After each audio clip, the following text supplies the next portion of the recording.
Hey blues fans, glad you found us. Time for another episode of This Week in the Blues. I'm your host, Jimbo Big Train Madsen with Big Train and the Locomotives. We're a blues band out of Oklahoma. We have a great episode this week, so let's take a look and see what happened this week in blues history. This week kicks off with a modern blues powerhouse, Susan Tedeschi, who was born on November 9th, 1970.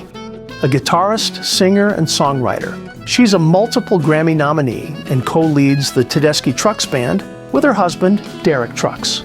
Together, they're keeping the blues alive for a new generation while staying true to its soulful roots.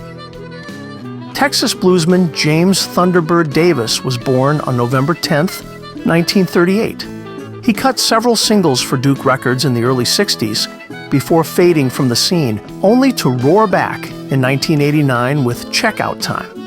Sadly, Davis passed away from a heart attack on stage in 1992, right in the middle of a set at the Blues Saloon in St. Paul, Minnesota. He was just 53 years old.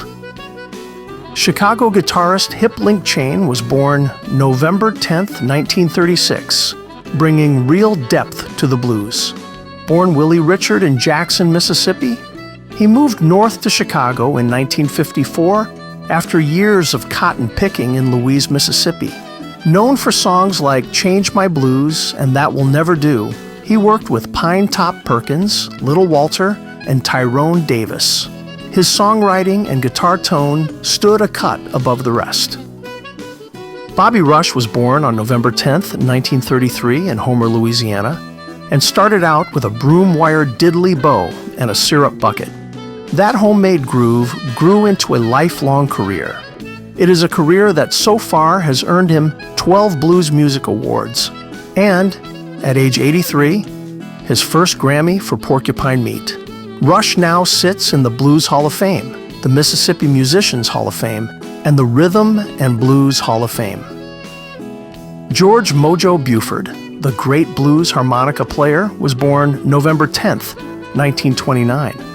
After moving from Mississippi to Chicago in 1952, he formed the group The Savage Boys, which later became known as the Muddy Waters Junior Band. Buford played with Muddy on and off for decades, from 1959 into the 1970s, and even returned for Muddy Waters' final tours. Rhythm and blues singer Laverne Baker was born November 11th, 1929 in Chicago. She began singing in clubs like the Club de Lisa in the mid-1940s, often billed as Little Miss Sharecropper. By the 1950s, she was topping pop charts with hits that still hold up today.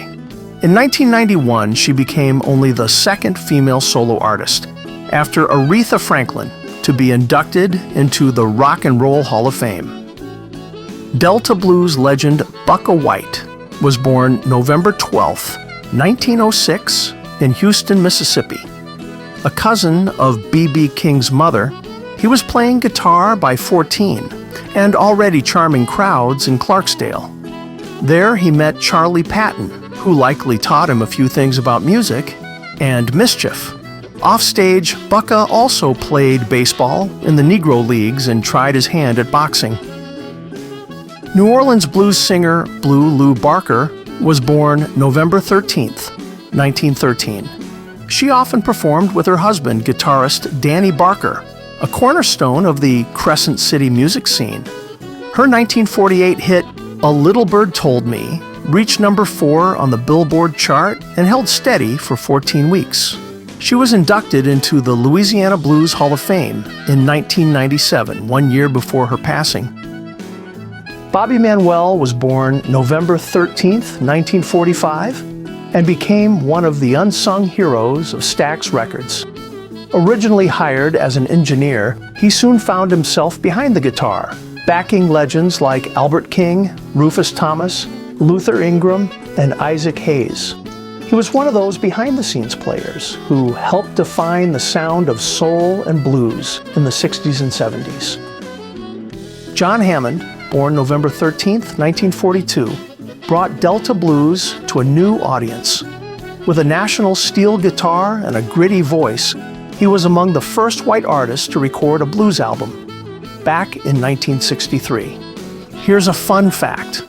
He's the only person ever to have both Eric Clapton and Jimi Hendrix in his band at the same time.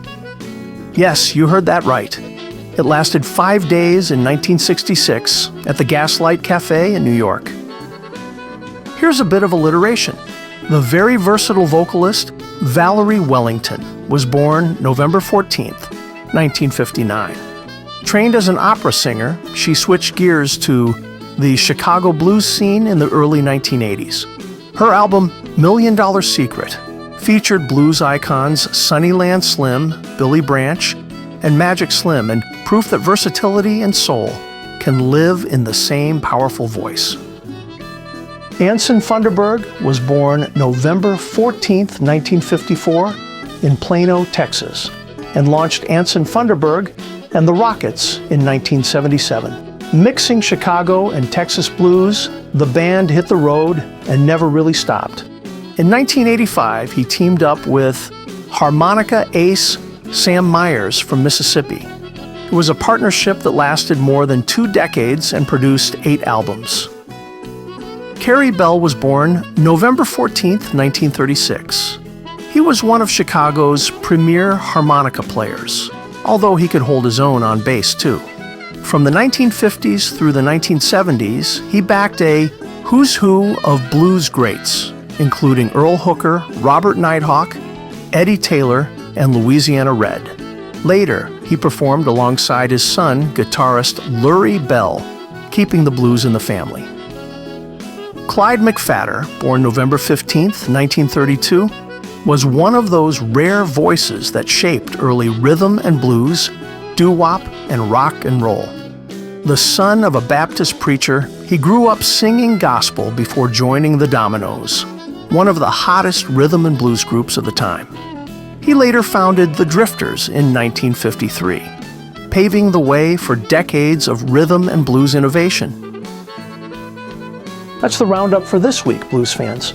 To dive deeper into any of these artists or explore what else happened this week in blues history, be sure to check out our social media pages or visit bigtrainblues.com. We'll be back next week with more stories from the heart of the blues, including Chicago blues guitar legend Hubert Sumlin and blues guitarist and singer Mike Zito.